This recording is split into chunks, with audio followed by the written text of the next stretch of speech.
crazy because I just recorded a fucking 30-minute live, and that shit did not work because I kept exiting back and forth with it. So I gotta figure out, like, I can't be exiting back and forth with it, or it's not gonna fucking work.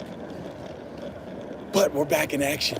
We're back in fucking action, baby. We just for 3 months working on the cruise ship. So I gotta update you on everything, and it's crazy because it's like I'm right back where I was at. But like, it's like surreal. It's like I never fucking left. It's like I woke up and like it was like the most dream nightmare of my fucking life. It's fucking hilarious, I don't even know where to start. Do I start from the beginning, where I was at the cruise ships, or where I'm going and what I'm doing now? I think it's best to give you all a fucking summary of what's going on. Number one, I'm going to be streaming every day as much as I can. We're streaming everything we do now. Fuck it. Every day I'm on this Quasi. It's no longer touching homeless. Touching homeless brings a vibe of like, first off, it's just something negative of like I'm already invalidating the homeless experience, because right now I got like 8-10 bands. I got 8 bands stacked, but I'm about to get another 2 coming soon. And not only that, but it's also just brings this negative vibe of like, are you okay? Instead of curiosity of like, what is that? You know, like Quasi monk living in the modern jungle is actually where I'm at right now. I think it was intentionally homeless. I thought it was, breaking through fucking all this uncomfortable shit, and I don't know how much I'm gonna be able to talk right now because I'm about to get this Chipotle. Some Chipotle. Chipotle.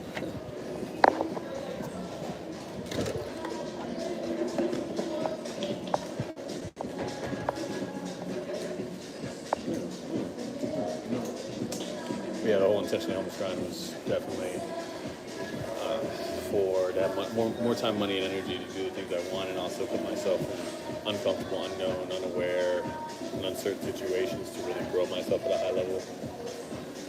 But I think me reframing it, especially after doing these 3 7-day water fasts, I think 2 within these 185 days, maybe, 3, I think, since the whole journey started, I've developed a different awareness to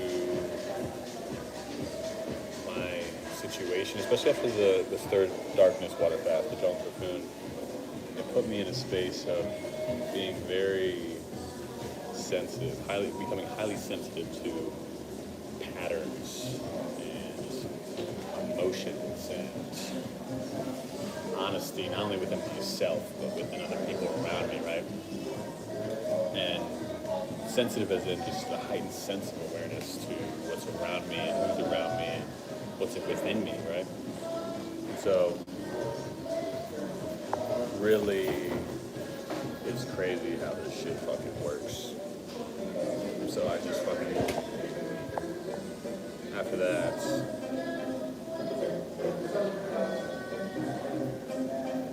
it's really been an interesting 3 months being on the boat, what that's meant to me. And it's interesting to express right now because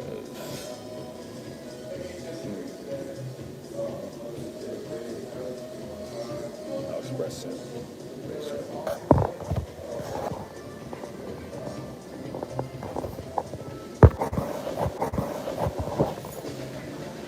But yeah, I think going on the whole quasi-monk living in the modern jungle direction transferred from what it was, because now adopting a more minimalistic life to live in a heightened sense of mindfulness and personal development, and just more sense of where I'm at, to also still assimilate myself in the world is definitely, consciousness as well, is definitely what this is about now. It's not about me being uncomfortable or unknown, but it's definitely me being being able to be in this space of, yeah, not knowing the outcome every single one of my days, but really being able to push my spirituality and where I'm going next to the next, to be present as fuck, move in love, unconditional love, and alignment with my fucking spirit, you know? That's definitely what shit's about. So, being on the boat for like 3 months, that shit. Talk about comfortable slavery, an environment that has this scent of quiet desperation and consistent sighs and like sighs within and yeah, it was interesting to see how people cope with distraction and detachment through other people.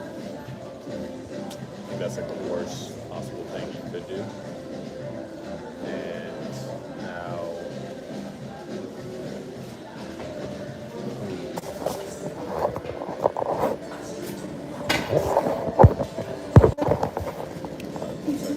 ordering this fucking food.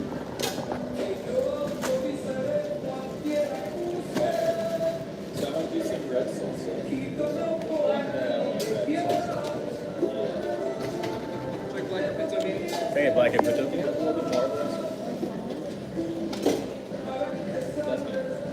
And then can I get half carne asada and half chicken? Yeah. Thank you. And can I get some fajitas? A little queso? Yes, the queso.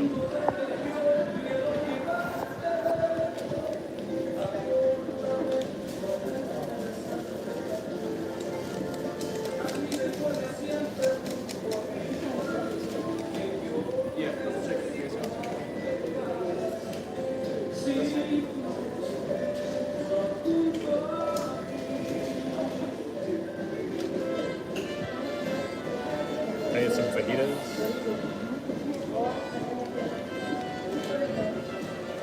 Fajitas, yeah. Thank you. And tomatoes? Yeah, tomatoes, yep. Thank you. No corn. Yeah, there we go. And sour cream.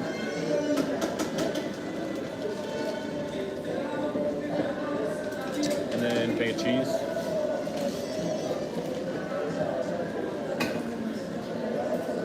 Can I get a little bit more cheese? Yeah, thank you. Yeah, that's good. And then sour cream on the side.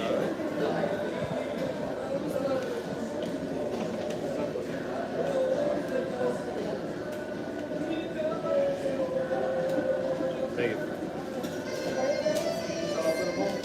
That's it. That's all I'm gonna watch this shit.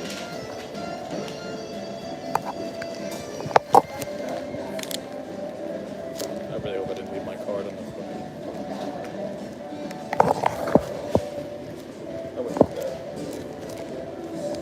I wouldn't do that. Oh shit. I wouldn't do that. Love the answer. Love the answer, no matter question. I don't think I was moving with that type of energy on the boat. I'm telling you that right fucking now. I'm trying to move with some love, but.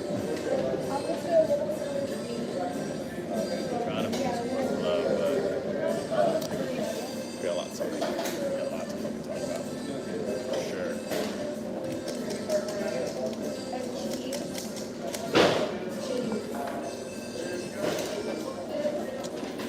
I can't get a burrito because I'm taking the smallest shit.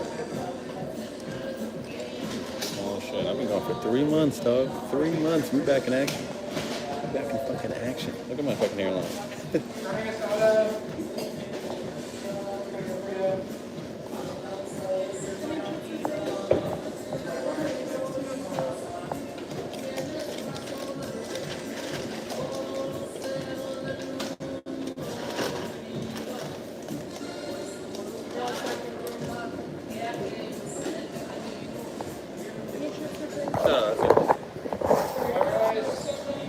Can I just get a water cup?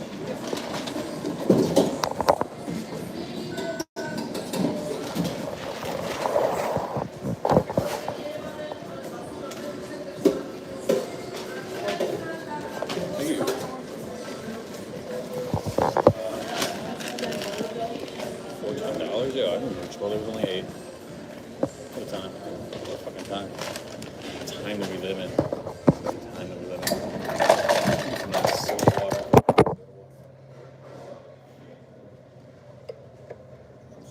I'm sick. Y'all are sick. Oh, I'm sick. My last one, this health craze. I said I'm going to try not to.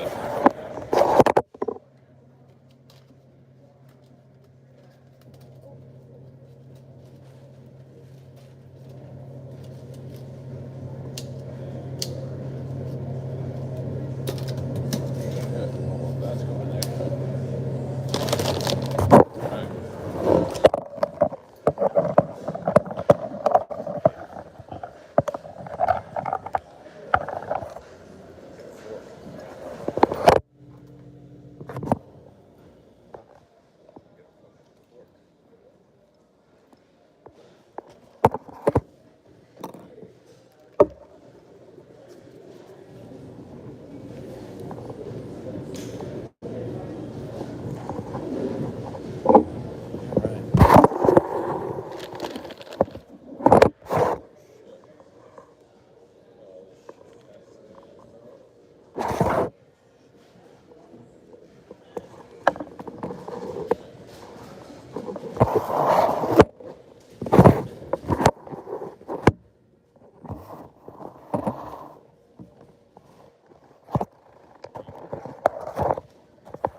All right. We got to get y'all set up. I have to connect my.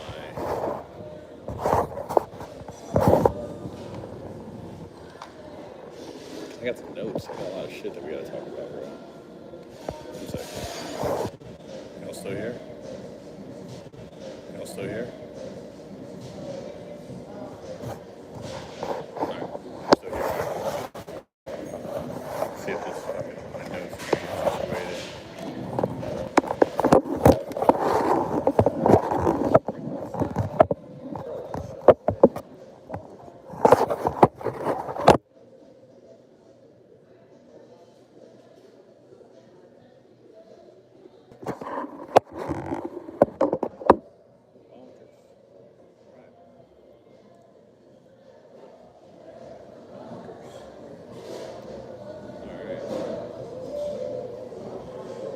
Here we go. There it is. It's all coming in now. It's all coming in now. So we got so much to talk about. I got bread now. I got bread. No, cheddar. So yeah, on the boat, working in Alaska. Oh, they switched up the Russian style. But that's not tasty.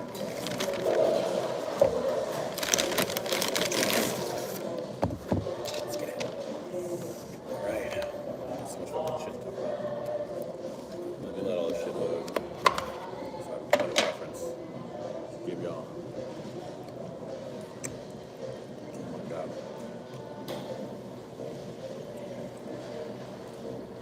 Boat food is lit. Well, nothing beats Chipotle bowl.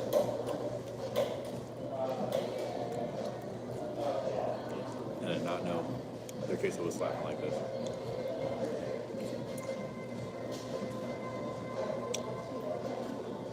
God damn.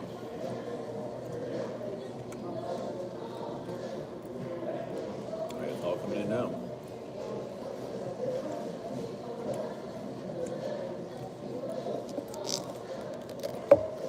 It's all coming in now. I'm sorry, I gotta eat this shit. Why do people hype up carne asada? It's a different version of steak, right?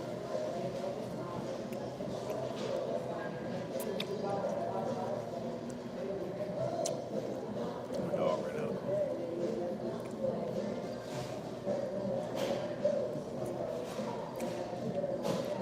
I just thought it'd be dry shit.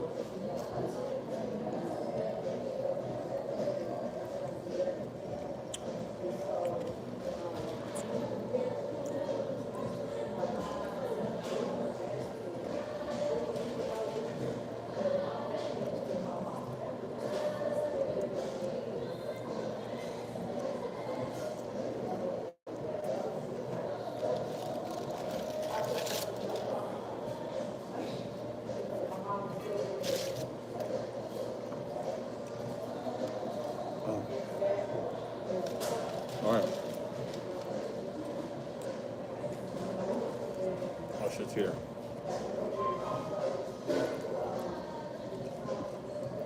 I gotta use it.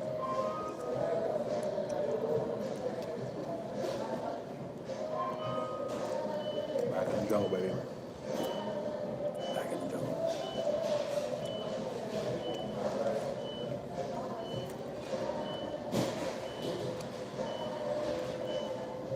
Alright.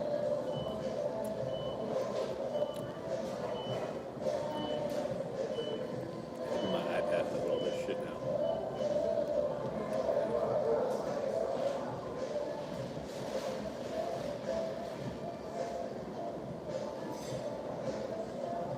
I just did a reflection on my whole, what the environment like, where was I at, what am I doing now, what I learned over the past 2 months, all of it.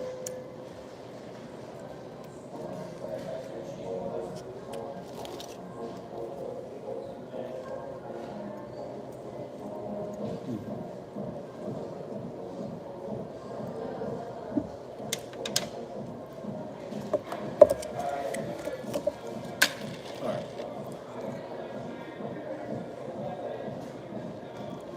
Alright.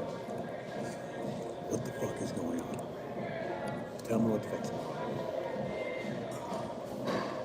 Let me start from the beginning.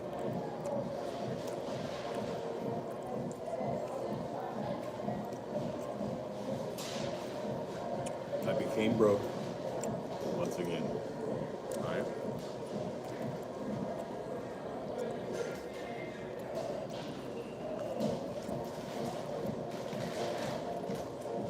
This is super hard.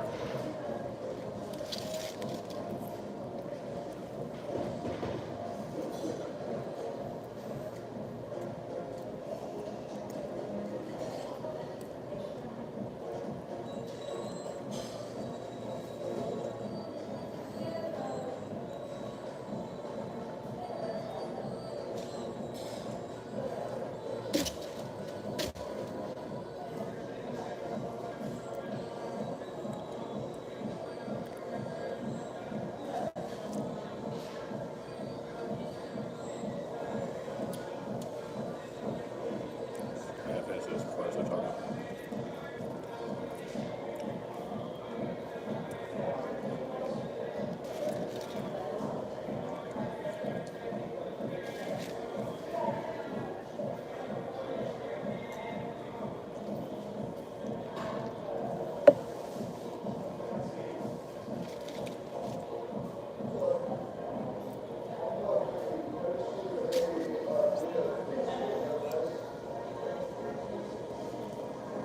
Presents. The best presents.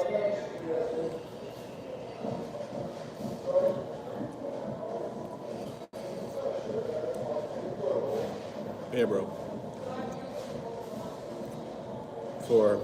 3 months ago, got broke again. So, I gotta put in my time.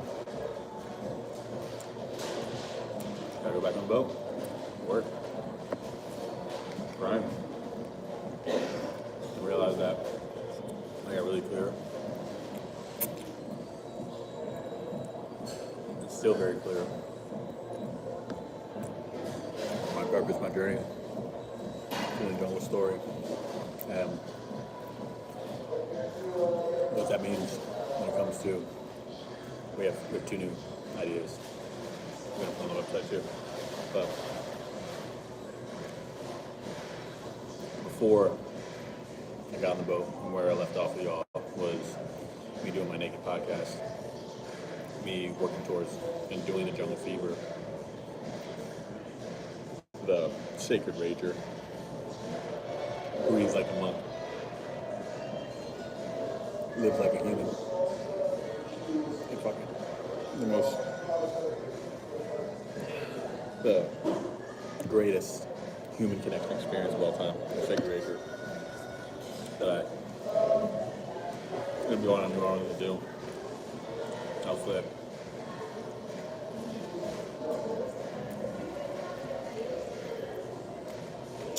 And where else was that?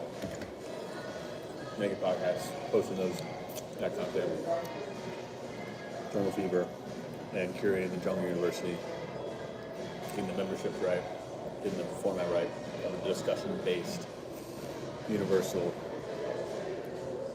educational platform, really to be able to teach people the language of non-dialogue. Not for me to teach it, me be a facilitator of it, right? Because I'm not a teacher, I'm not a fucking professional, I don't have a fucking degree in this shit, but I do told my naked truth enough times to fuck it all up and continue to be able to fuck it up, to learn from what I fucked up, to understand there are so many different naked truths of ways to love people. That's what I believe in. And within being a facilitator, I can be the person to ask bold questions. I can be the person to throw myself into the unknown, uncomfortable, unfamiliar, and be able to facilitate energy within an environment and be able to create this discussion, this conversation, this community that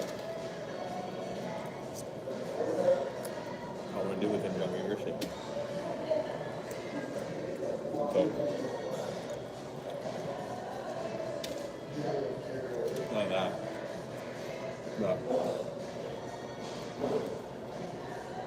you also saw me doing the Fight the Stigma tour, 3 jungle missions, which is to not only liberate the non-violence world, but normalize sex and nudity and destigmatize STDs and genital herpes. The full mission. I need to have the time, energy, and money to do so. And that's why this beginning of the journey was intentionally almost just like being able to throw myself into that space. I didn't know what the fuck I was doing. I needed to find a way to let go of all attachments. Let go of as many attachments as possible so I can go into all this. I mean, not having a home, not having a car, not having a girlfriend, not having a career. None of that. I need to create it myself. So I did this journey. Well, it transferred into me believing I'm a Quasi monk now. I am a Quasi monk now. And like I said, it's adopting a minimalist lifestyle of mindfulness, consciousness, and self-development, while also assimilating myself in the real world, because overall, I'm practicing asceticism. And asceticism is a self-discipline of, it's a self-discipline of understanding that you, ooh, god damn, this shit's spicy. It's not spicy. Hold on.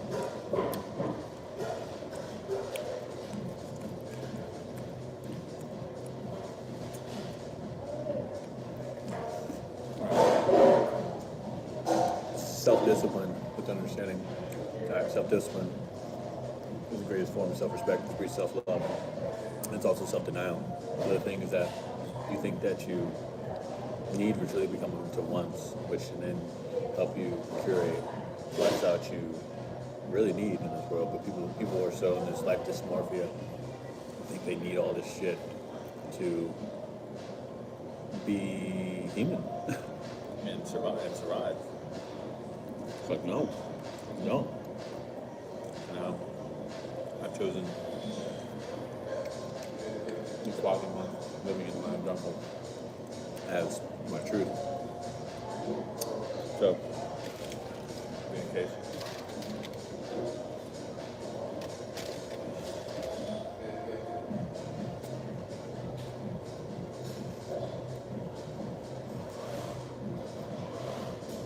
Be in case.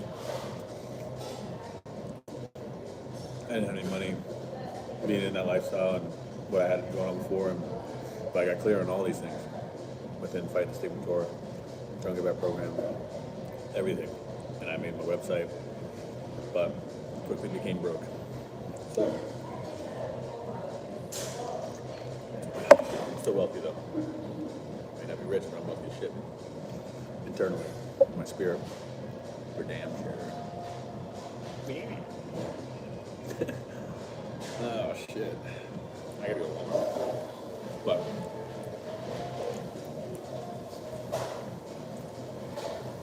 we're back on the boat, right? And I felt so much clarity. Yeah, just got done doing that darkness water fast.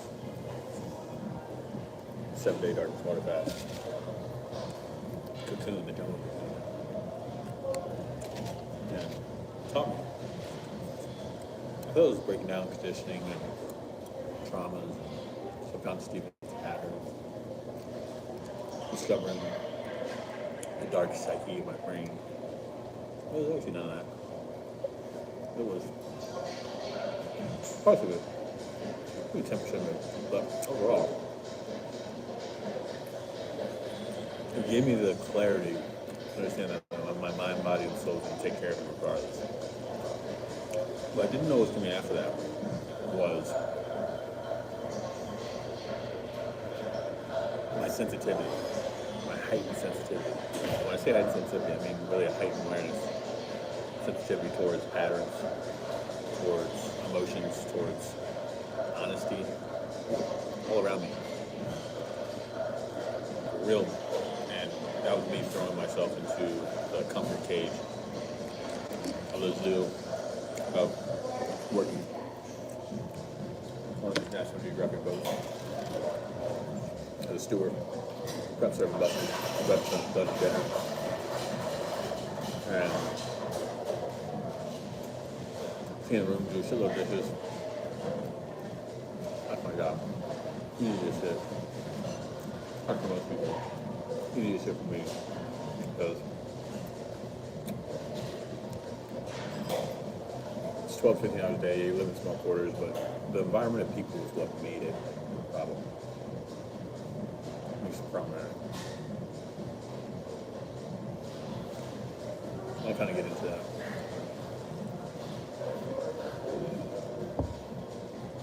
Trying to get into that. Because I'm going into my past 3 months and where that was and why we're here right now. But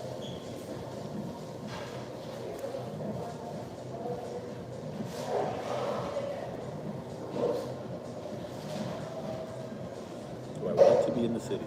That's the question.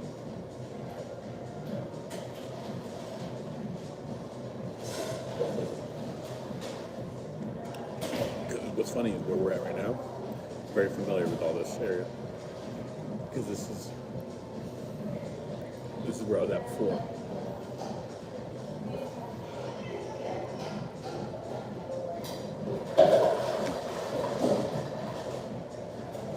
I'm looking at my maps.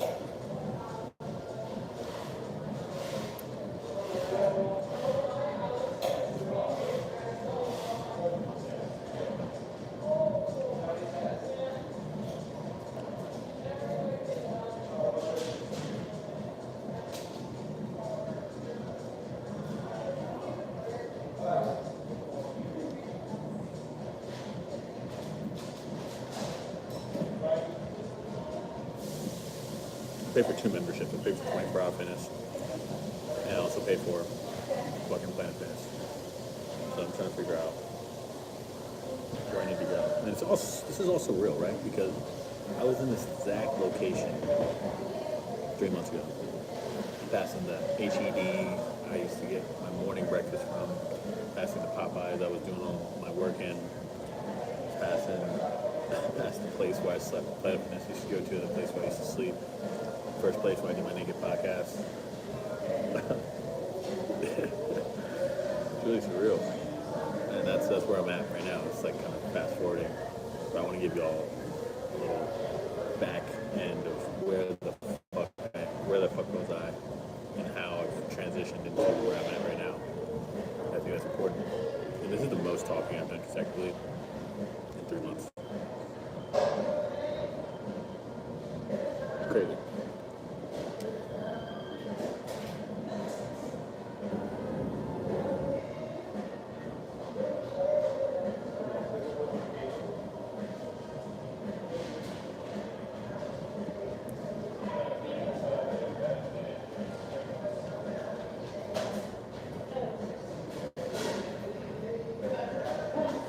much space to go to.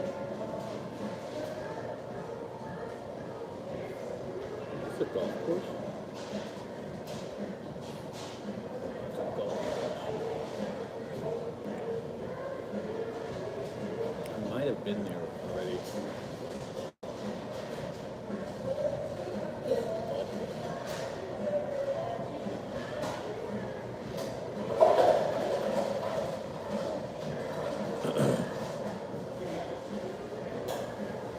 Yeah, because I don't know where I'm going to sleep. There's some shit over there.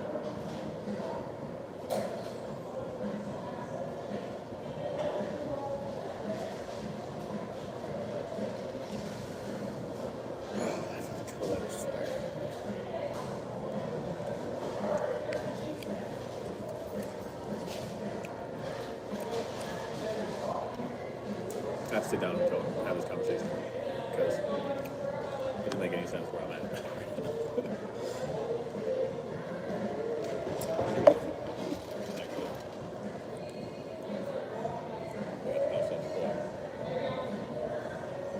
Yeah.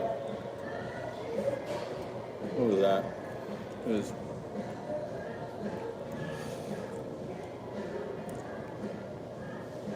so yeah, broke going in the contract, and I think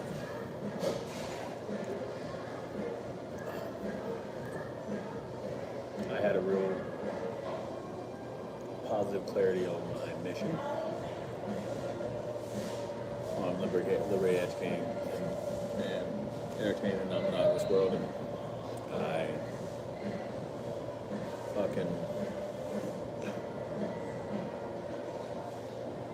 I was in the and I still we gotta what am I trying to say?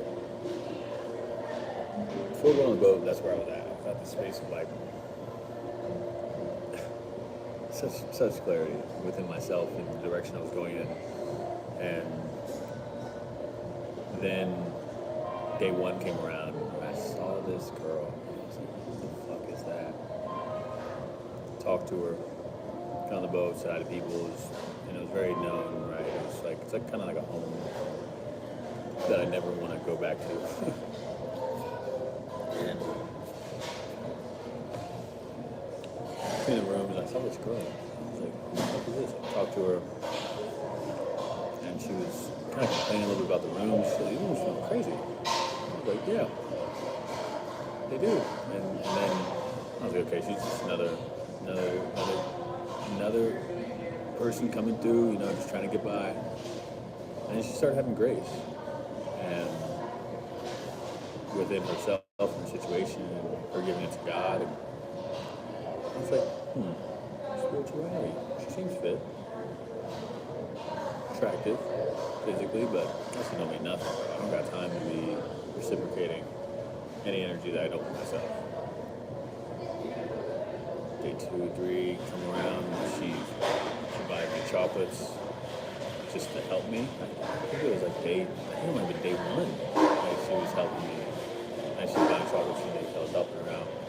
Was that day 1? That'd be crazy. Might have been. And day 2, 3 come around and the connection's growing. Starting to talk more.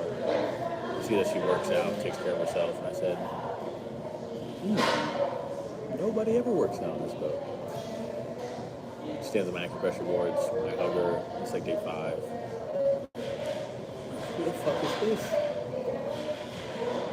By day 5, I start writing in my notes about her. Erotically. And then I tell her. She likes it. So we go down this journey with each other, rising in love. I start telling her I'm writing, and I want to call it the erotic, comfortable slavery in the zoo. So that's pretty much what working on the boat is, except the erotic part. The erotic part comes from me with her because we started to started to become more intimate. Not like kissing or anything, but actually no, I didn't tell her that yet. I didn't curate that yet. I'm sorry. So I was writing about her, and then I told her I wanted to read it to her. It was like day 5 or 6, and then we find time to go to one of the the stacks, the towel spaces, because there was no privacy on those. And I read her this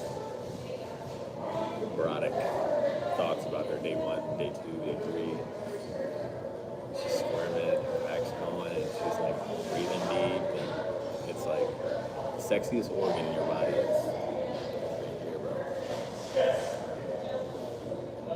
And so to be able to have her grow in vision and lean on and dream and circulate in her mind of what can happen instead of trying to just tell her what's going to happen and try to think you know everything about her and try to think, yeah, you're a sex god. It's like, no, it's not the case. Girls don't like that shit. They want to be able to envision it and hear it and see it. We want to be able to feel it. And so, yeah, it transitioned to that first time, like towel, and I'm grabbing her hand, but touching her hand, then bringing her closer, and then having her crying on me. But she had mentioned before she's a godly woman. Right? She wants to be a godly woman, godly mother, and a godly wife. So her whole definition of direction is one man, one company. One man, one company. My whole direction is the exact opposite. And that's the macro beliefs that we disagreed on very heavily, which was really just the crack in the foundation that got exposed throughout the process. And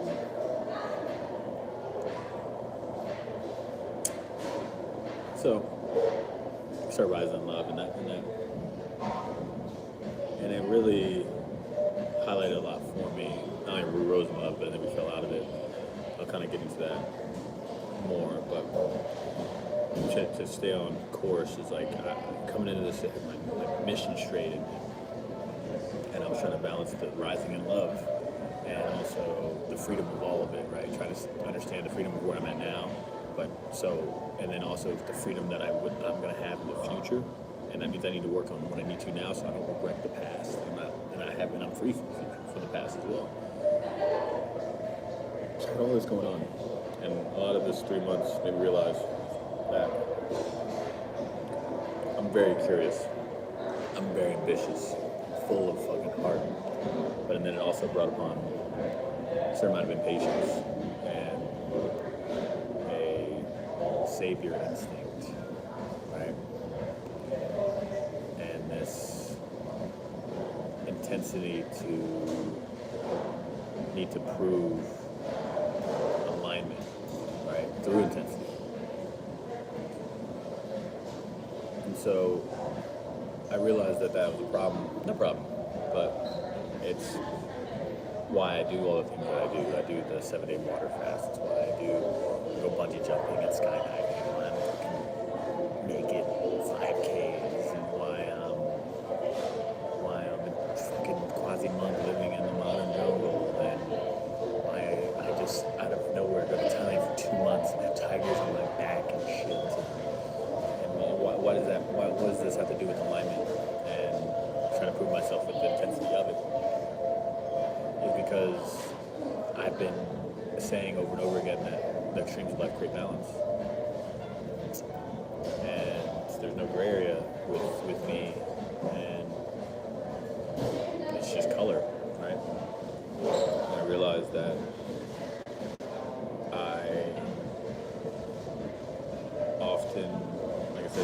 often express connection through effort and depth and passion rather than ease of space and trust. And I end up wanting to feel everything deeply, right, and push the relationships that I have to the highest expression. And so I don't want surface level connection. I don't have long conversations. I want spiritual fucking expansion. I want philosophical depth and emotional transparency and spiritual expansion. And that's what fucking ignites me, right? But this comes with a problem when I have an environment that isn't that case. That's me working on the boat. I started noticing that real quick, right? First, the environment has always been a mirror for me of like the things that I don't want to do. And I would choose to do the opposite of what everyone else is doing around me to get the results that I want. And I get at peace with that. Instead, I started attaching myself to other people and trying to solve their problems in my head. And seeing people suffering. And what I started putting expectations and my standard on other people because of this love dynamic that I was in. Because I was very hyper-vigilant on her reactions to the environment that she was in and how she was reacting and affecting, and I was allowing it to affect me. Because when you're rising in love with someone, bro, you're moving full, they're moving full, and you're just intertwining together. You're just fucking becoming alive. And there's nothing around you. The universe has already got its plan for what it's doing with you, and you both just fucking magnets. And so instead of it being a mirror, it started becoming a prison for me because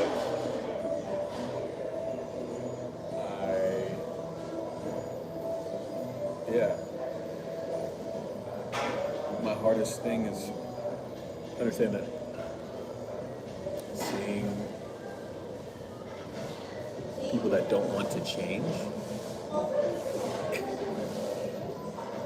me, and I'm putting that on people, right?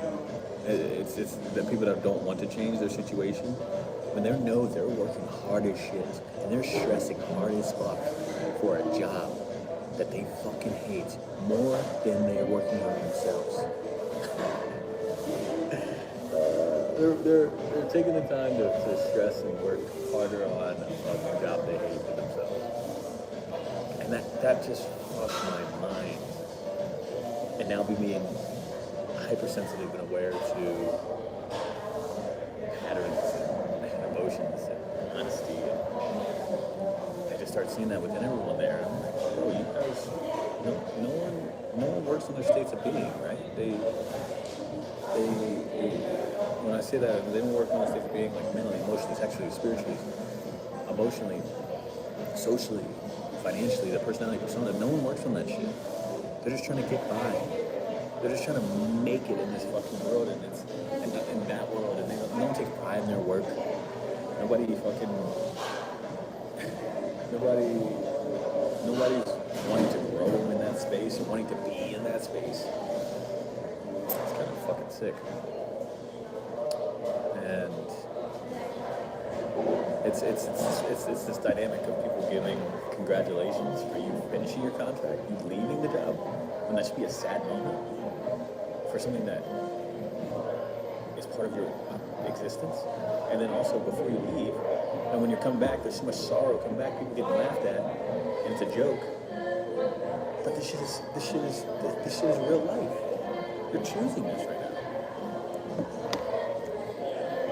And even worse, that's one thing. That's it. States of being and people working harder on themselves. Working hard and stressing more on environment and jobs that they hate rather than themselves. That shit, not wanting to change, that is just bothering me. None of that. It is what it is mindset. It is what it is. You put time and title on a pedestal. You say, oh, I've been here for 10 years. Okay. Oh, that's my boss. You listen to them. So you just listen to what everyone else is saying around you, so you have no expression. You just suppress that shit. And you just you might as well be a robot. It might as well be a call objectification. You might as well be an OnlyFans model at this point. Fucking on OnlyFans. I'm objectifying myself just as much as OnlyFans really does. just I'm doing it in a more socially acceptable way. And I came with that concept of fire. It is what it is mindset that one of the very fixed mindsets, that growth mindset. It's everyone having, it's invisible, it's like strong, invisible tiptoeing. Think of everyone tiptoeing around, but strong in their process of tiptoeing around, but it's you can't see it. You can't see people tiptoeing around, but everyone is, because they're all in quiet desperation. They're all in fucking survival and fear mode, but just acceptance of their situation. So they're in this comfortable slavery instead of the uncomfortable freedom of being here. And that shit's scary, dog. That shit's scary. You see it. And no one talks about it.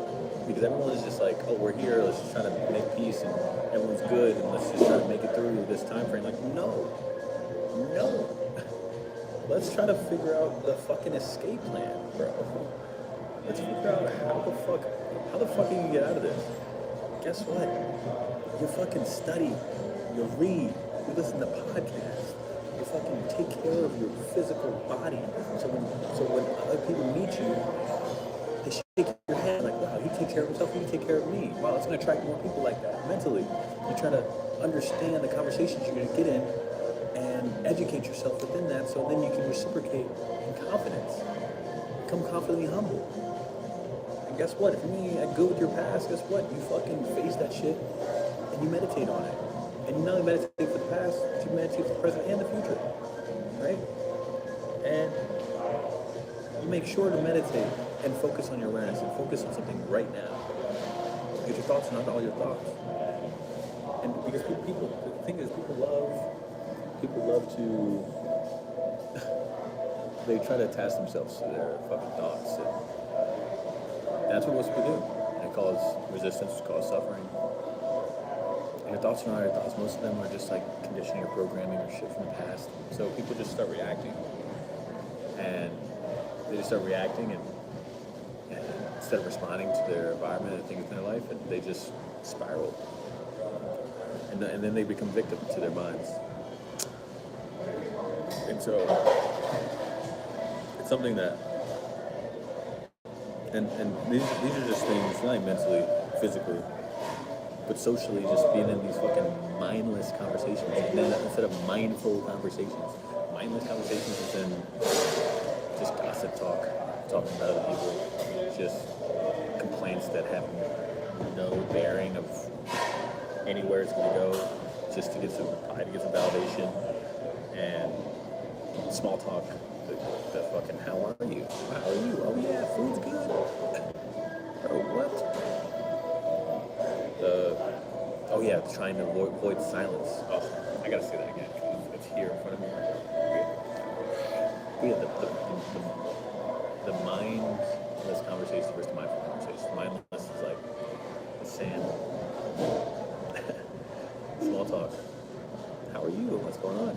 Or complaints that just have no real bearing, that aren't going to change. Or people, gossiping about others, and avoiding silence, just trying to have no one else around so everyone just stays at peace. Versus the mindful conversations, which I think come down to these things. Come down to your purpose, come down to your passion. Talk about purpose, passions, projects. Come down to talk about ideas, talking about your emotions, talking about your philosophy, talking about, and that's what I want to talk about. Because that's the only things that's going to break me out of this slavery, this boat. People don't want to do that. People want to cope. People want to cope with their distractions, cope with their detachments through other people. That's a waste of fucking life. I don't have time. I don't have time for that. Who has time to just be fucking complaining about the same and have the same conversation over and over again? Shit's fucking gross. Shit's fucking gnarly. So that put me in a space of,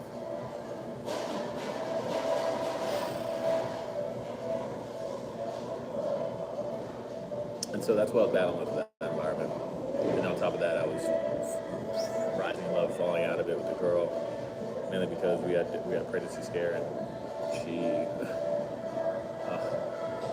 and so that shed light on that big crack.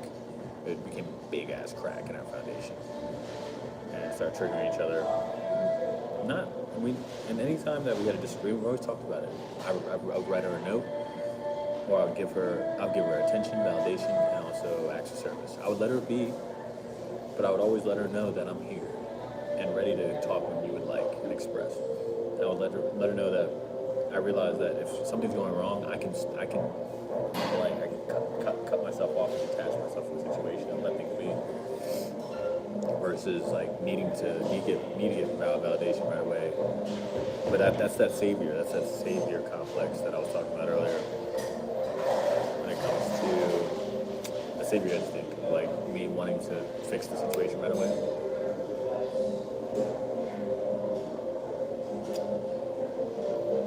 And so we had our back and forth, and in certain situations, like the first one I remember was just her being like, I don't know how what we're doing is sacred. You know, she feels like she's just leaning into temptation, and which is causing sin, and which is calling guilt and shame. That's pretty much the cycle she would go through. And so I would respect that, and then she would dabble back into it, and I'd be in this mind fuck.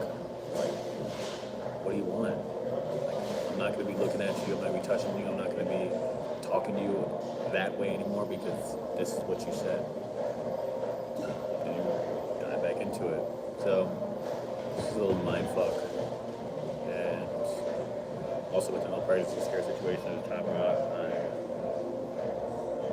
she said she was going to be the only one to be taking care of the kid or something like that. And I said, and it triggered me because it brought me back to my dad's situation and my dad not being there and him not taking care of me and my brother. And thinking that would be the case for me. So we start playing these hypotheticals, and it was a lot of the deep conversations started becoming heavy. A lot of the spiritual debates that were really productive started becoming spiritual war. And yeah, it's created a moral divide and a lot of fear and guilt did both of us where we tried to make it work.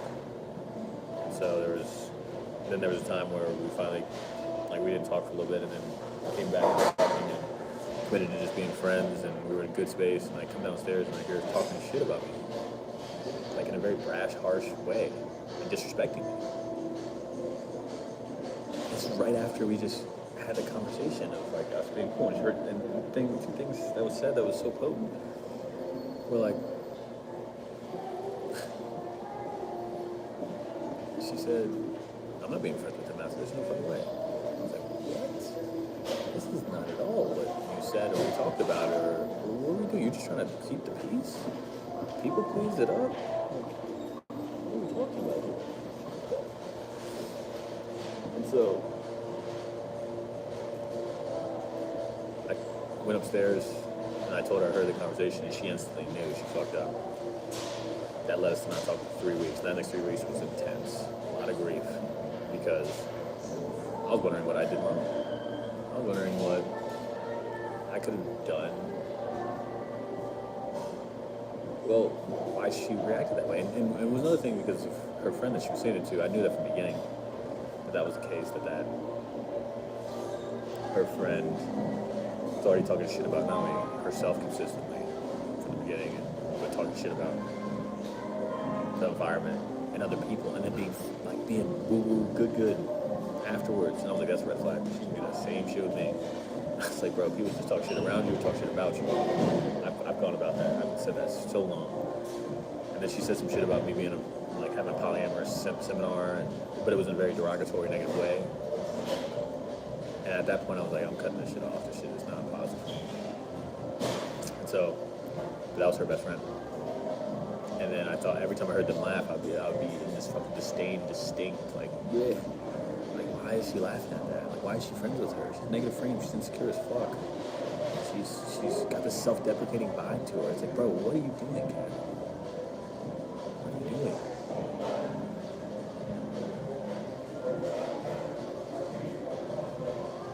Insane.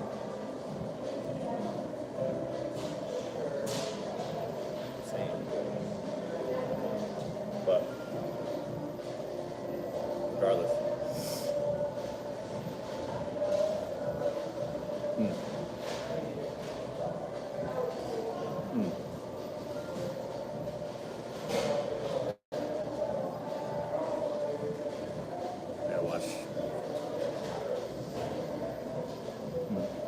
No, noted.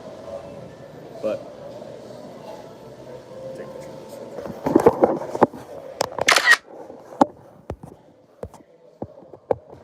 Came to conversation.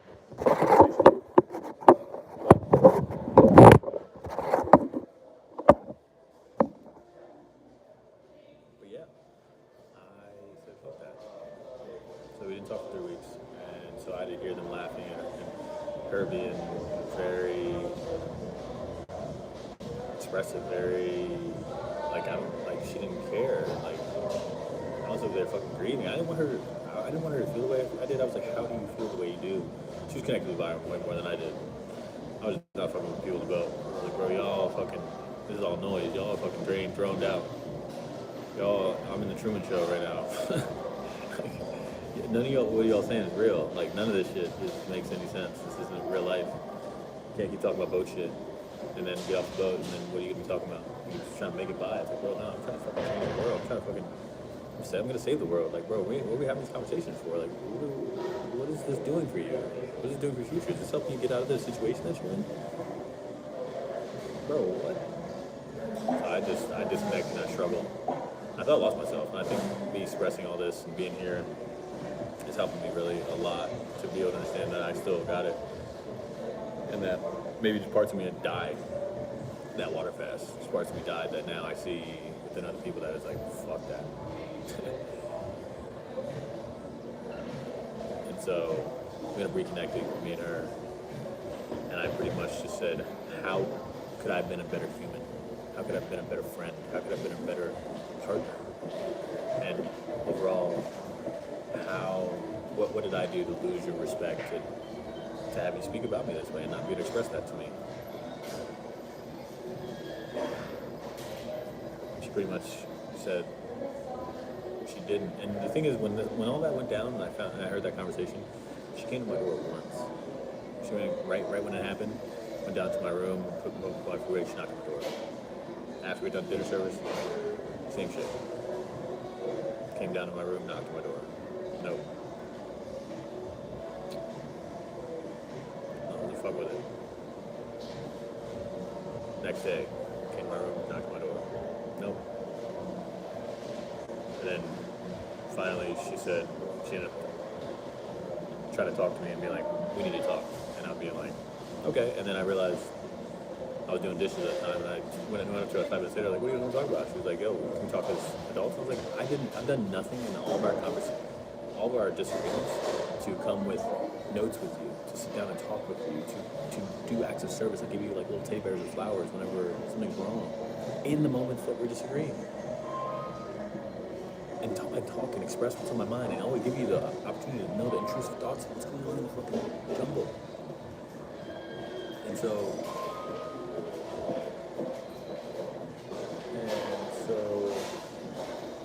she was like, can we speak like adults? And I was like, what do you mean? I said, I'm protecting my peace now. She's so mad at that. 2-3 days later, she came up to me and apologized. And we hugged. And then I still didn't talk to her for a couple days after that, until like 3 days ago. And pretty much asked me those questions of like, what could I have done better? She said nothing. She said there's nothing really much you can do. There's more into it, but I forgave her for that moment.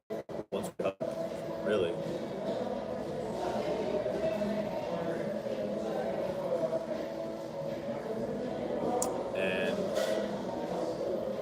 Yeah, we rose back into love the past 3 days, next 3 days, and it was beautiful. I documented every single day of that. Every single fucking day. I was making money, I was doing the boat shit, people, and there's nothing really more to talk about being on the boat. So like I worked with 60 guests, 65 and above, prep serving bus, and direct son's dinner. There's nothing really to talk about there. I made about, I'll buy like 10 grand right now, I have 8 grand right now. I'm sorry, I think I have 6 right now. And I have 8. We're gonna have 8, I think. Situated. And so we spent the past 3 days together, and it was beautiful. I'm so happy that I got to experience all of it with her.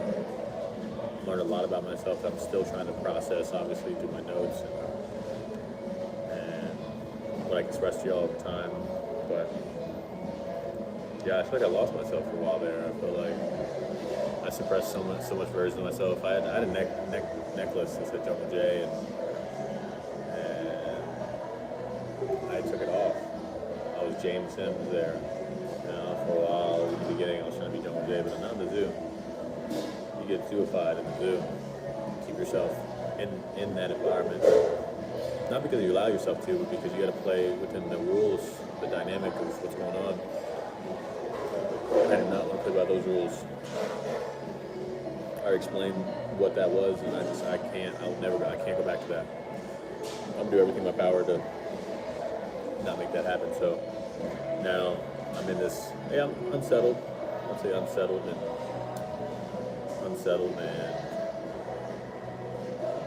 ungrounded. But I have my self-love practices that I have to settle me, ground me, and I know what I can do to get my self-love marriage certificate, what I need to focus on, which is my goals, things, and where we're at now. All right, where are we at fucking now? Well, what we're gonna do for the next week, we're gonna get ourselves situated. I need to go to Walmart and get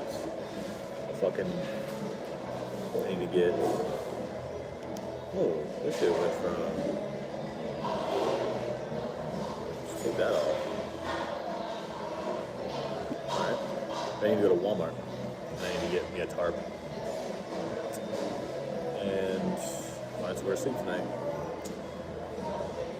I know there's a place I can sleep, but I don't have a tarp. So, that's where we're at. I have shit, but I'm not going to shit right now because I can't shower.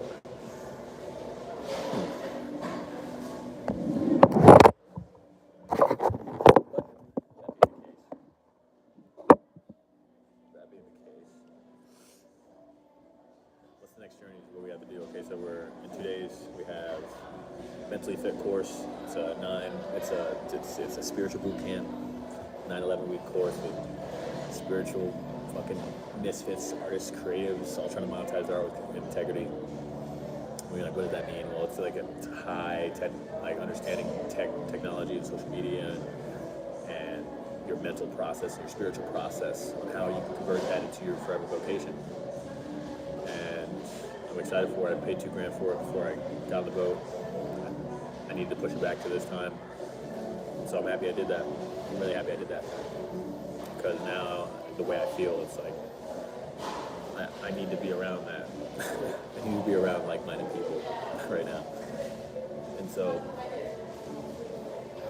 that being the case, I have that, and then I'm going to do some gymnastics. Gymnastics is coming up, I don't know where, how. There's gymnastics gyms here that I can do. Just walk in, stream it. I'm a stream every day. Stream every fucking day. Quasi living in my jungle. And so I'm gonna have that. And now I'm gonna start doing in a week or so. They're gonna call Jungle CNM Fit, which stands for Chosen Non-Monogamous Family Intentional Time.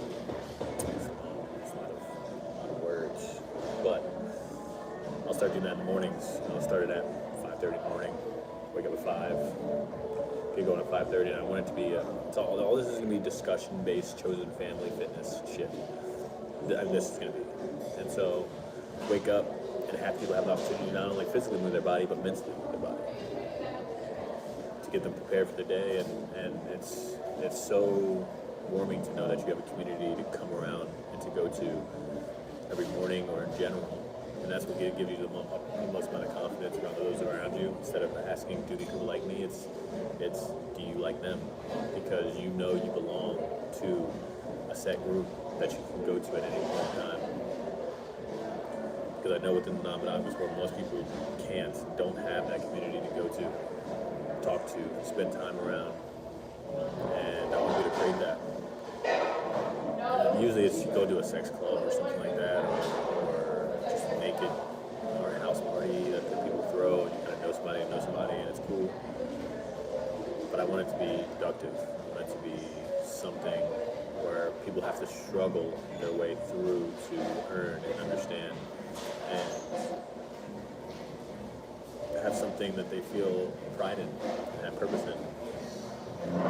And yeah, I'm working towards having my own naked, non-monogamous chosen family myself. So I might as well start from that.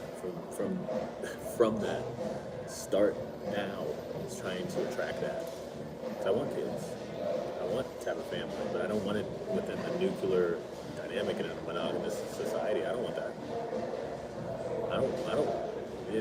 There's way too much that's built on rigid gender rules. It's built on the very the what used to be underpriced housing. It's built on the family structure that doesn't work anymore. That's now people feel like there's a lot of financial and emotional burden in them, and there's not this balance of autonomy and connection. There's just not.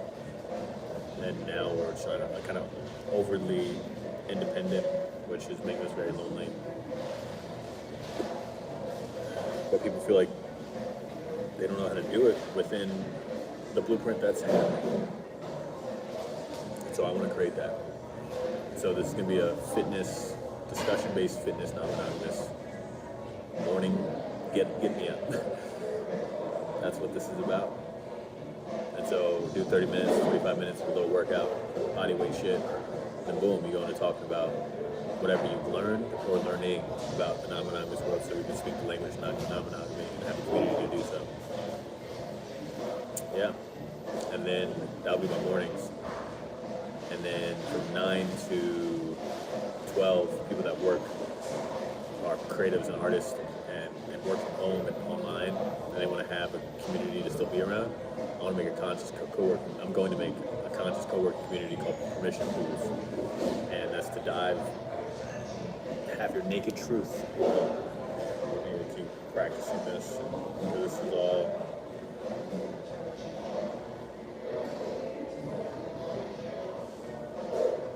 There it is. Where your truth gets naked and your soul takes a swim. I love that shit. But yeah, it's a conscious co-working community. It's just talking about.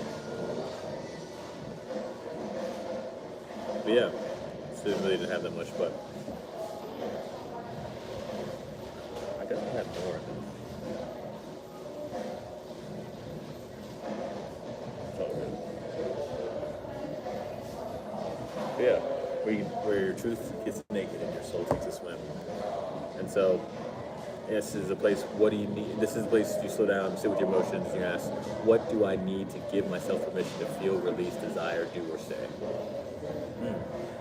That's beautiful. That's what we're going to answer that question every day. What do I need to give myself permission to feel, release, desire, do, or say? Weekly drop-ins of humans who are ready to stop performing and start feeling, baby. Oof. No mask. You need to be fixed or healed here. You just need to be honest. Yes.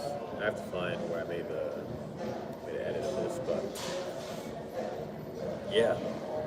And so I want to start that, and it'll be like $30 a month. People to come in, and then we'll meditate in the beginning consistently. We'll have other people run. I'm just a facilitator. I want other facilitators to do this. I don't want to see, the thing is, people want to be CEOs. I want to be CEO. No, I don't want to be the guy running shit, everything. I want to be the guy known for who created the thing that built everything off of it. Yes, I do. But I don't want to be the guy running shit. I want to be the guy known that built this process. That's all. So we'll do Jungle CNM Fit. I'm going to push that and push it on Eventbrite, Facebook events, and Marketplace. Do ads, people in the Austin area, see who shows the fuck up. And it's all going to be recorded, so then I'm going to have people be able to have masks to hide the truth for ransom. It's going to be beautiful. That's the whole concept of this is we're hiding the truth for ransom. We need to. Where is the? Hold up. Bro, I can't see shit.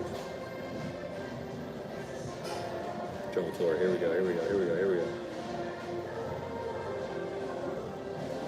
Here we go.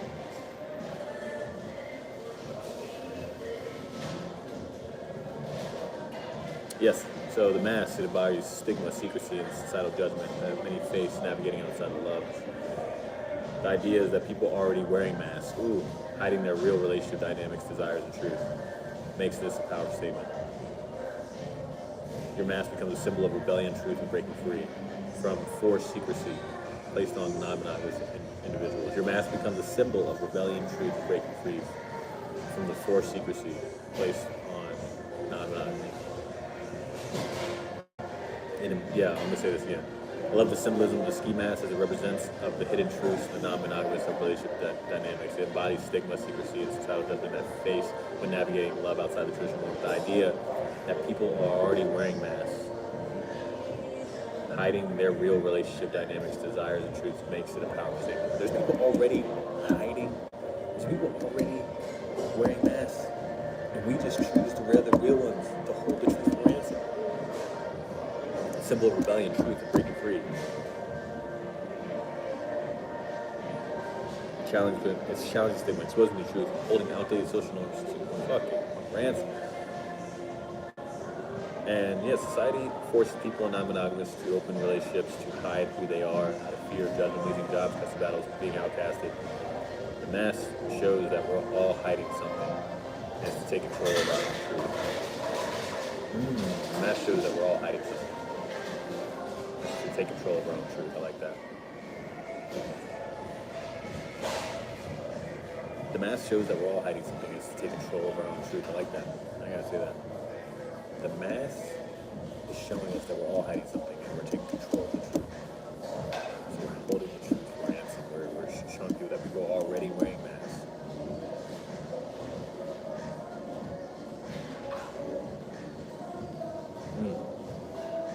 It's a beautiful thing. Symbol of power. But yeah, so I'm gonna have people within the Jungle CNN fit, as well as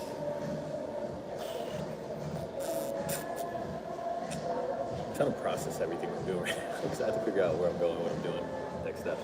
But Jungle CNN fit, permission pools. I don't know what subscription service I'm gonna use for that yet. I have no idea. We'll figure that out. And yeah, I got a lot of content to post. Now this is gonna be the content that I will use. The problem with this is it's going live on my phone. I really don't trust it because I have to keep exiting out, which I think I'm gonna use this as my phone. The problem is I need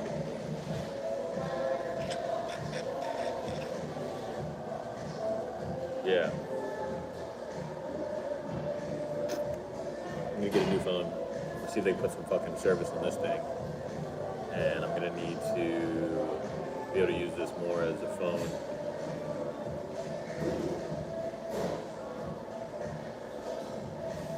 I'm figuring all this shit out.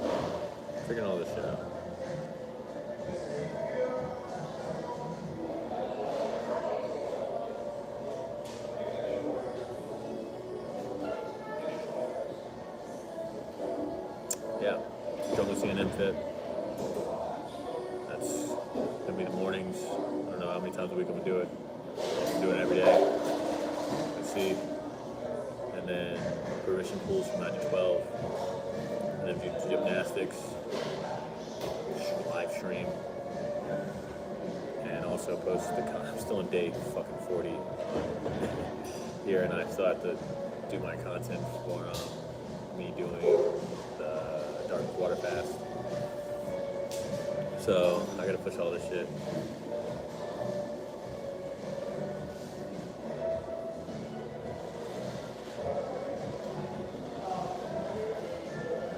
Yeah, I push all this shit. So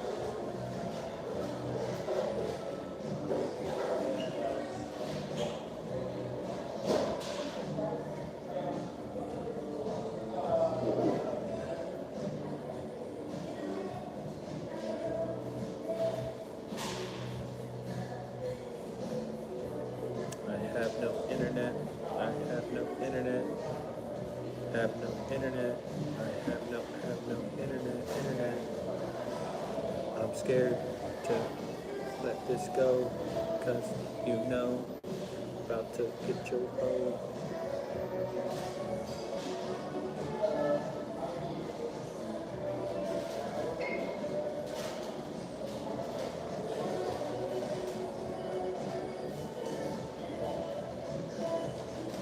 Yeah, I need to get cellular data for this.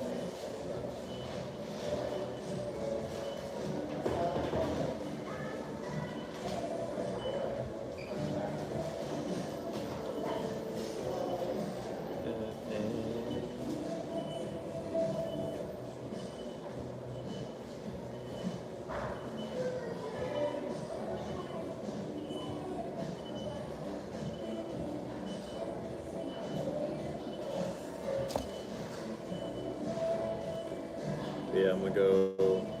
I'm about to see if I can get it right now. Fuck it. See if I can get a plan right now. I don't know where I'm sleeping tonight, but I gotta go to one where I know where I can sleep.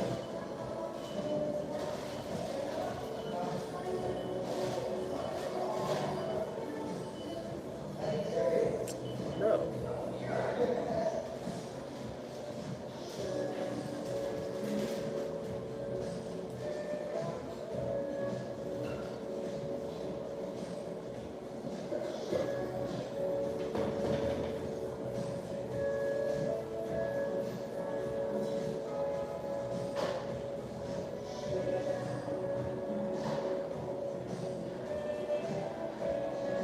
What is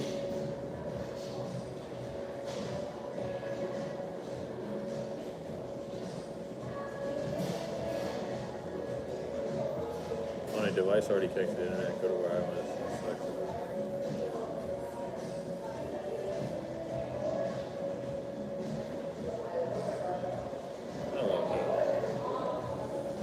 You know what? I did hear something that everyone famously hates him, but Andrew Tate said. And he said, the best thing is wanting things, right? That's the best thing. And you're like, what do you mean want things? I don't want things. I don't want a house car. I don't want materialistic things. But it's the whole point of the pursuit, right? Pursuit of happiness is the journey. It's not even about either of those things.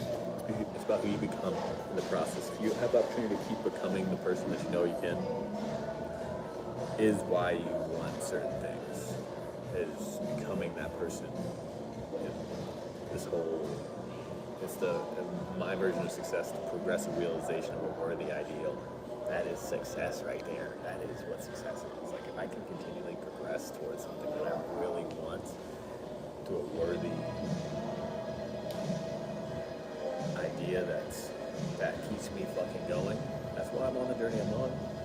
And guess what? Being a master communicator, being a PhD in positivity, and being a fucking energy guru, like some Baby Yoda shit, bro, those are forever journeys right there. Forever vocation I gotta fulfill within myself consistently. So,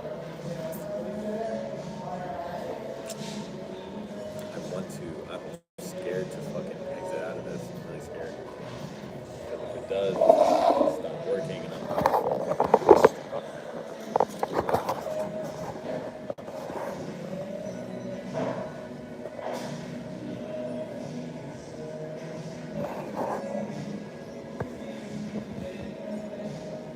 gonna be pissed. Fuck.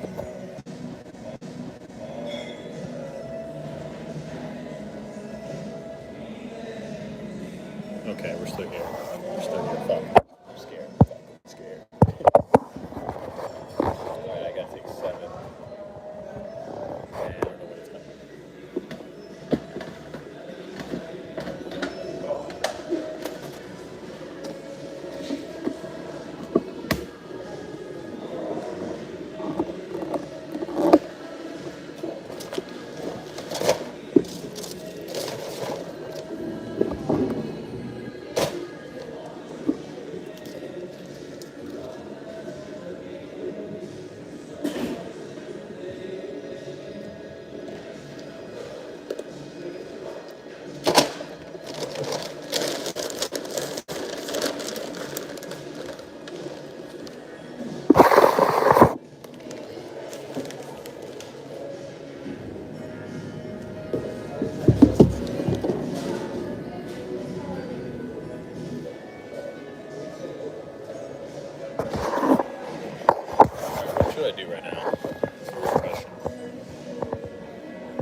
It's only 6 o'clock.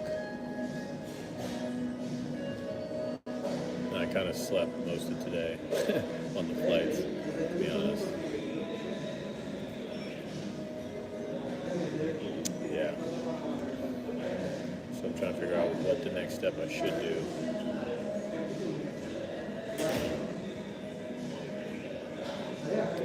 Then you go to Verizon tomorrow and/or tonight, figure out this fucking iPad situation.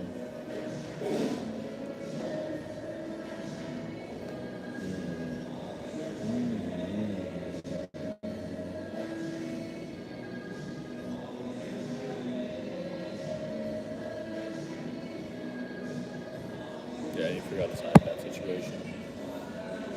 I need to get a new phone. This one's kind of cooked.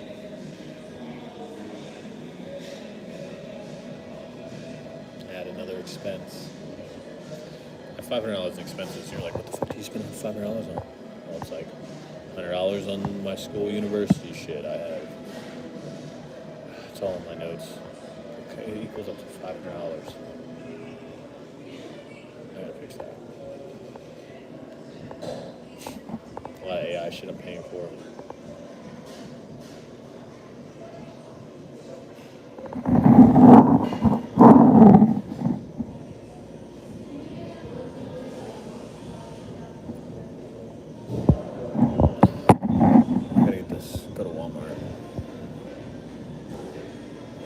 Might just get an Uber there and back.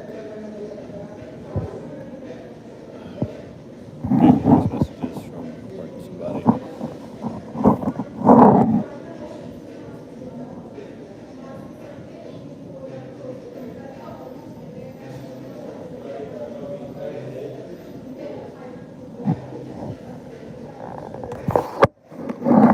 Yeah, I gotta ride this store tomorrow. Get this shit done.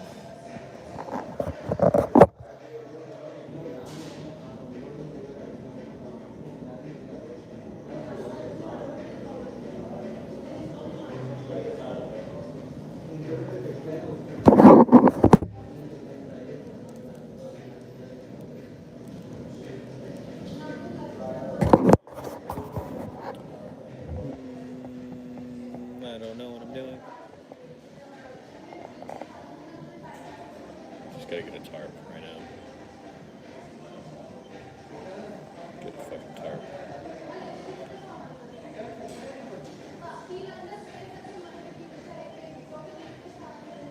Trying to figure out how I can go live, stay live, and not keep backing out of this shit.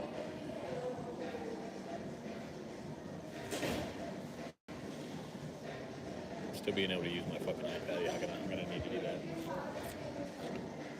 Tomorrow, Verizon. I think go to Verizon right now.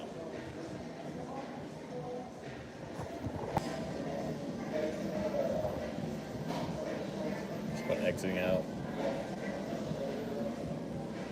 Just been exiting out. I'm scared. All right, I gotta go on Uber.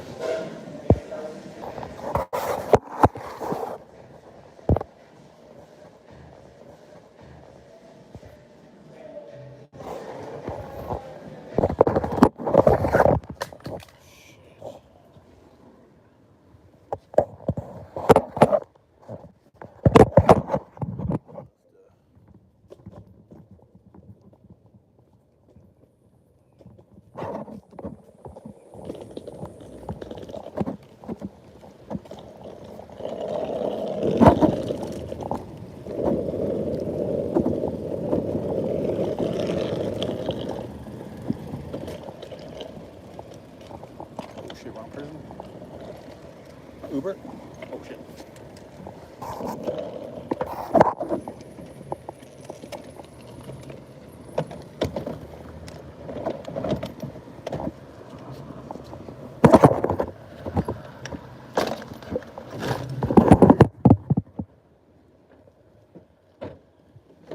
My bad. I didn't know that was you. I appreciate you. Yeah. Oh my gosh. I appreciate you. Oh, no stress. I thought it was at the wrong car because you put your lights on. Oh my gosh, that was so awkward. No, I was like, I didn't know. I parked like No But stress at it all. was like telling me you were back there, and I was like, oh, well, there's nobody right here. Oh yeah, no, you're no stress for sure. Okay, so from here it says 10 minutes away to drop off. Yeah, it's just Walmart. Yeah. Appreciate you. Not if I thought it was you because I saw the sparkling driver wheel, so I was like, it's got to be her. But Should I give it away? I don't know. I just. Oh, yeah, that's so true. No. I haven't had you before, but I saw it said it was a girl and a total shit. Oh, that's not what I meant, but I'm saying like that means that this sparkly thing is like really turns out to be really good. Okay, good. Because it's noticeable. Oh yeah. There it is. Oh yeah. Yeah, Uber hasn't given me like Oh yeah, because you have to. Don't you have to go to like a process? Don't you have to do like 500 rides or some shit? yeah, I'm almost at it right now. I don't know Okay. what's the next one where you actually get it. Well, is this cool for you to be able to be free within your own realm? I'm guessing. What do you mean? Like my own schedule and stuff? Yeah. Yes, I'm like my own boss. I love it. Yeah, no, because I did Lyft and Uber. You did both? I did Lyft and Uber and Instacart. Well, I kind of switched to Instacart because. Stop. I have that. I was like. Well, that was 5 years ago. That was 6 years ago because that was when it was COVID. So it didn't make sense to do Lyft and Uber because obviously people weren't out, and it was great because I was in Washington D.C. So I was just. And first off, no one was on the roads. Second off, I was technically an essential employee. So then I was getting these batches from people that were very wealthy and well off, and they were like $40, $50, and they would just be like in a mile away. So it just would take me like an hour to do everything, and I was just racking in. But yeah, no, it was. Yeah, dude, I barely found out about Instacart here, but it's not that big yet. Yeah, it's probably. I mean, I've heard how the fares have been when it comes to the money you've made with Uber and Lyft, and how much percentage you actually get. You know. So, here, like Instacart, I feel like DoorDash and Uber. Yeah. But that's cool. You did both. Do you miss it? No. Only because I transitioned out of that because I ended up moving to Mexico for like 2 years. So working at this topless adult only resort for 2 years or so. So then I did entertainment there. Wait, and topless? What's that? adult only, like topless, like no bra, like nothing, like just Oh, top. like a strip club. Nah, it's more of a resort that's for very open-minded people. Really? That exists? Whoa. Yeah, That's interesting. Yeah, it's like it's think of adult only, like clothing optional. Funny. Yeah. What the heck? Yeah. Did people like straight up walk in there naked? No. So they had different partner resorts. So this one was just like topless, only women were topless. So it wasn't nudity full. But then that's where I worked was called Temptation. And then the sister resort they have was Desire, and that one was full young. That was a Cancun. Definitely a place you should go if you want to be liberated and free. No. Live your best life. No wonder why my uncle goes there. Ew. What? Your uncle goes there? Yes, that's their spot. I bet it I is. cannot. There's just some things I'd rather not do. Some experience. It's like a lot of times we'll take time to judge before we take time to learn and like actually experience something before, because you hear from everybody else what you think it is. You think it's just like sex and orgies and just like something that's just very hedonistic and not soul fulfilling. But then you realize when people just come as themselves and free, and there's an environment of just like open communication. Like you don't have any. Like I go to the bar and I see fucking 5 fights in a weekend. I worked there for 2 years. I saw like 8 fights in like 2 years.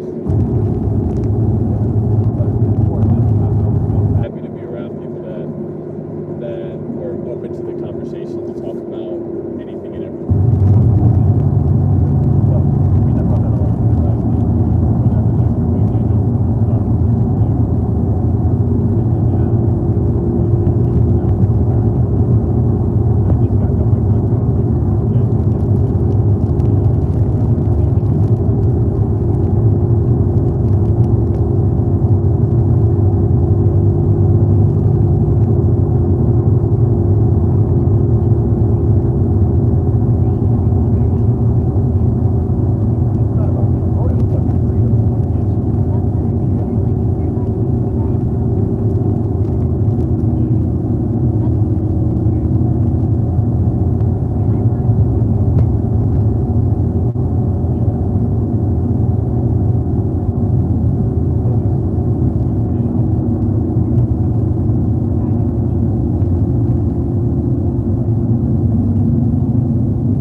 just making a difference like in his life by what I have like experienced myself, it just inspired me to want to like do it. Does that make sense? Mhm. Does that make sense at all? Really? Makes all the sense in the world. What's your perspective on what I just said? It's hard to put in words and how to explain it because I'm still trying to understand. When people that go through pain can understand others for theirs as well. And also, when you have the opportunity to go through an experience and then be able to facilitate that experience and then create that for them, it's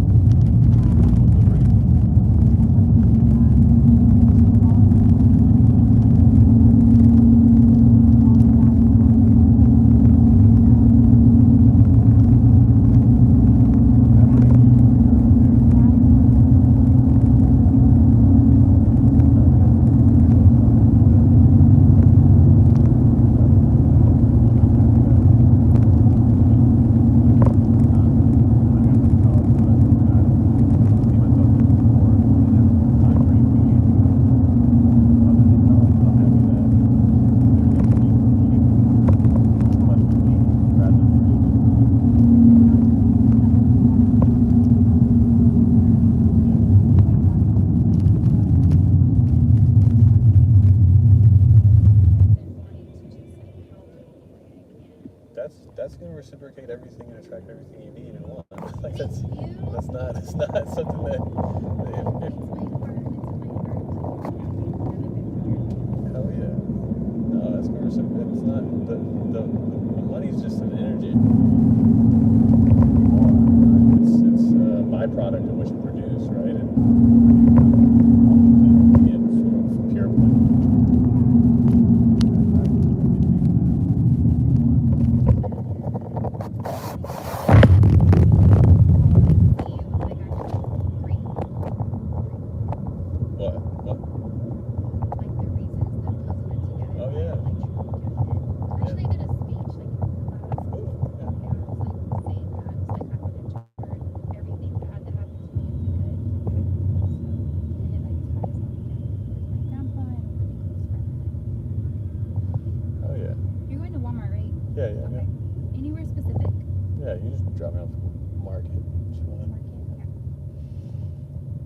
I'm proud of you. I'm happy that this is something that is true for you. Me too. Like, just even though like I just met you, like just saying that like means the support. Well, I mean, I'd be having a different conversation if I thought you were just kind of going to college and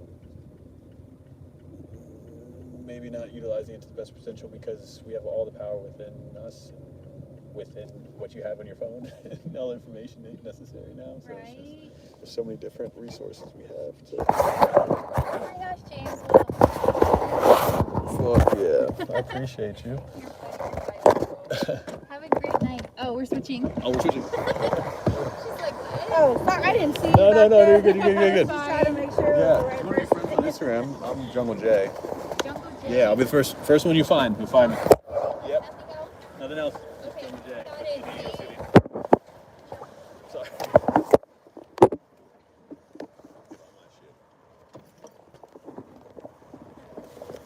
Switch. I know you're good. Much love.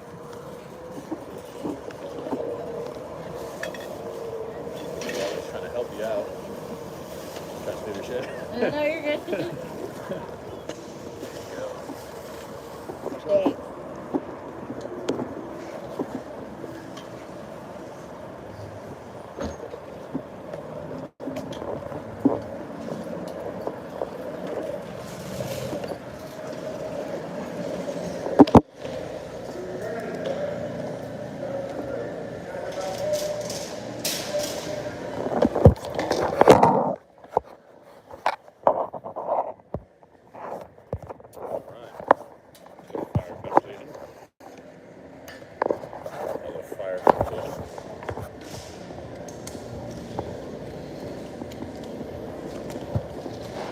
We love people that have a purpose that's bigger than themselves. Not only am I other.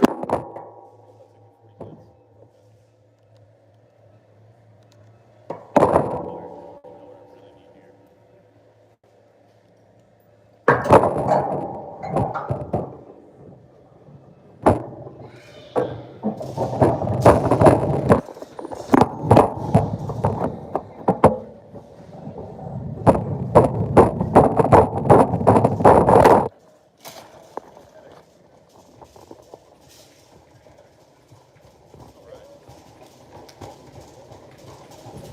that's not mine. Okay. I want to get breakfast for tomorrow. I think so. I think so. I think so.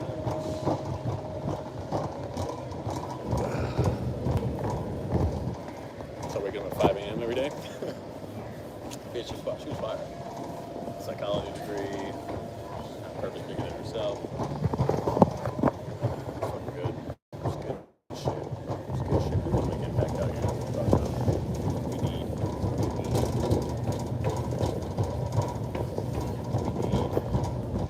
Follow me.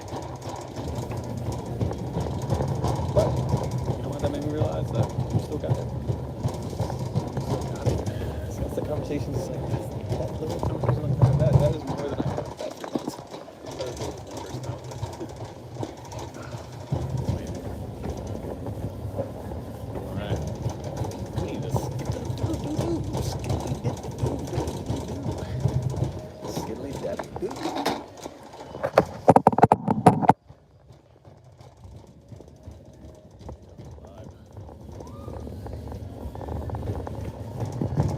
Still not sleeping yet.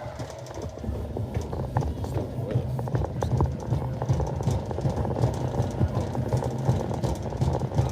sleeping? Do I want to get food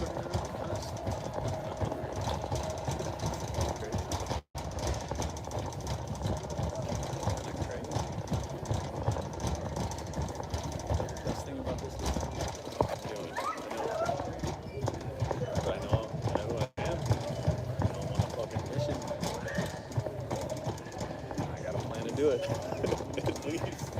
But I still don't know what's going on. I don't know what's gonna happen today. It's beautiful.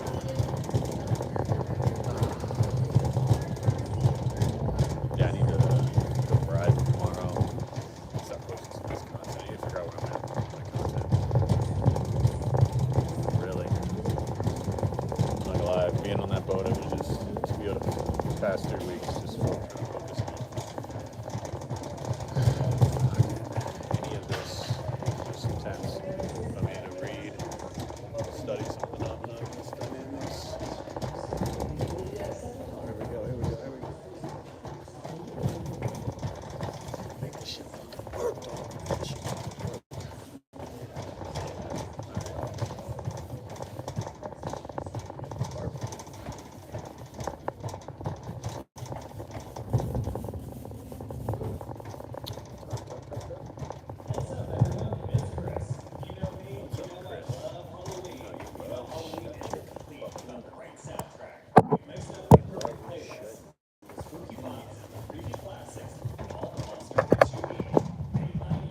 There we go.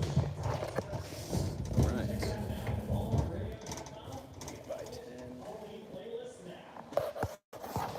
It doesn't fit in anything. I have all my shit with me. So much problem solving. I don't need 6 by 8, I need 8 by 10. Boy. 6 by 10. 8. This is. That's 6 by 10.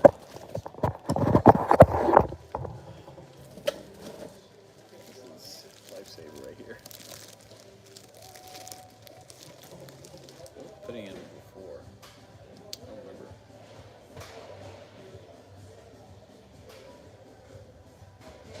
I don't even remember what I was putting it in before.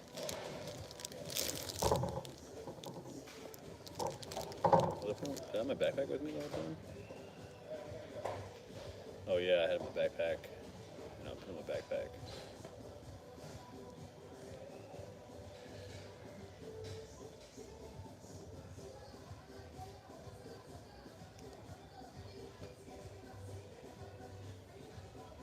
I'll figure it out tomorrow.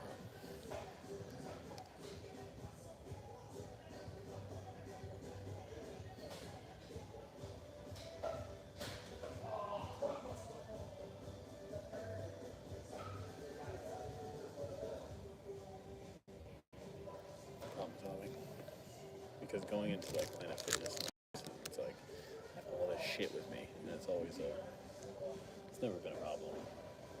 But I've had my locks cut like 5-6 times. I don't even know. I had 4 pairs of my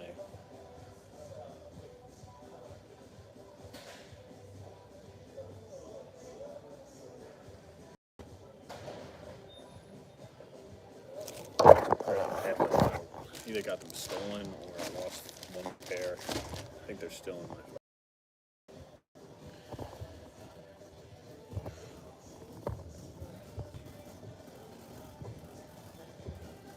I'm trying to figure this out.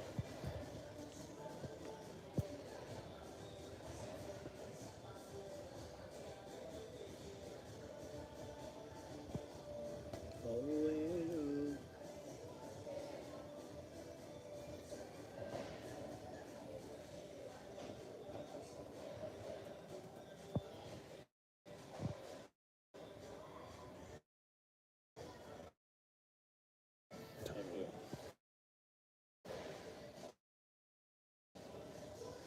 to 6:34. We are early, my boy. We are early.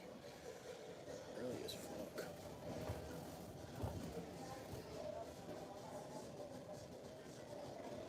We are early.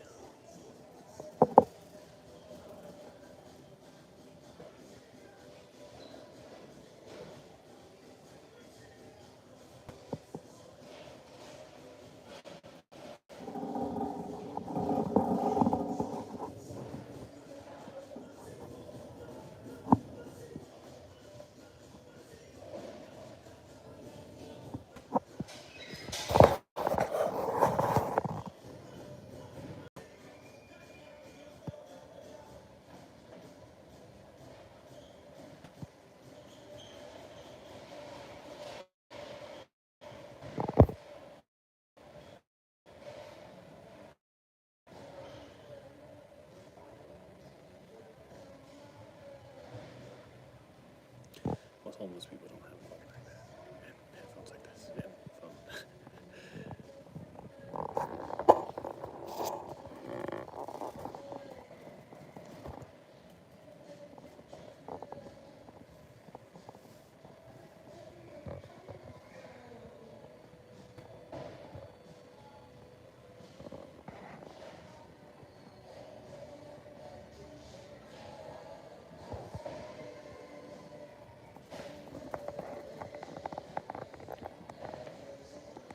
Problem is now I have a lot of shit that I need to carry. That's the problem.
Too much deodorant on today.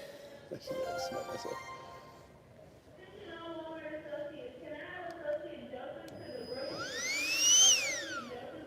Whoa. What's on this shit? That shit broke, though. What is going on? Oh, it's the fucking Astroglide, isn't it? God damn it. Move.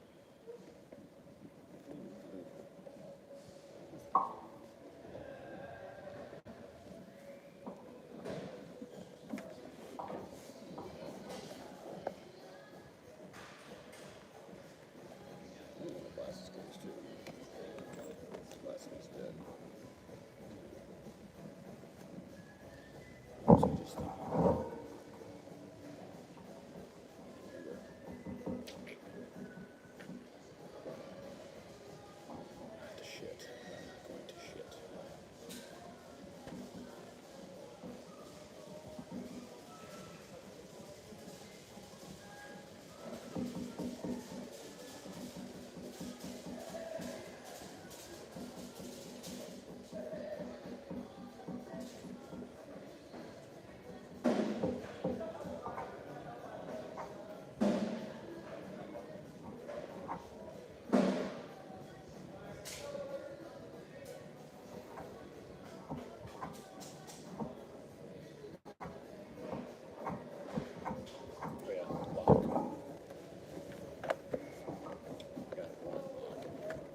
said, going this 2 months, it's gonna be nothing but fucking clarity and get plan aligned. That got completely derailed. Completely and utterly derailed by my current existence on the rise of love. I'm gonna pay $10 for toothbrush. That's my question. But,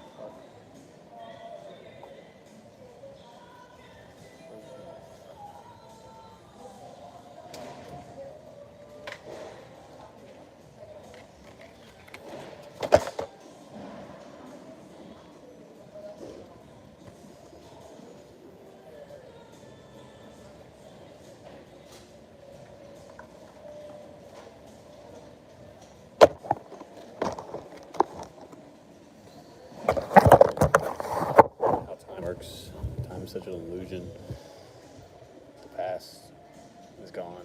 The future hasn't happened yet. The present is always moving. It's just an illusion. I feel like 3 months ago I was just getting all of my shit to get on the boat. And now I'm back in this reality. It's so insane. Back in uncomfortable slavery, uncomfortable freedom. Beautiful thing.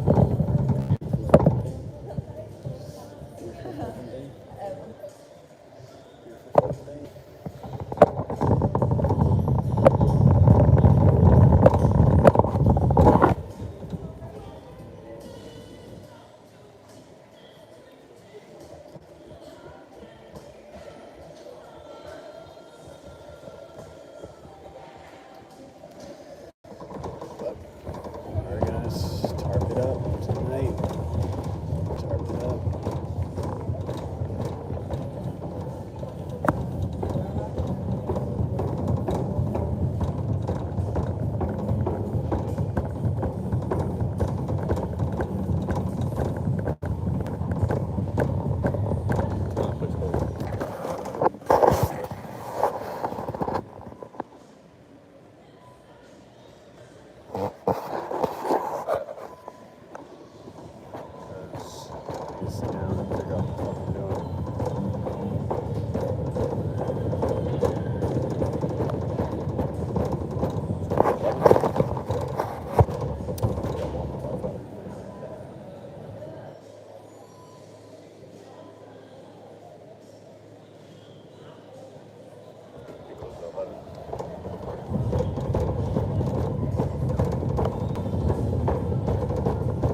I need to sit down and figure out what I need to post, where I need to go with shit.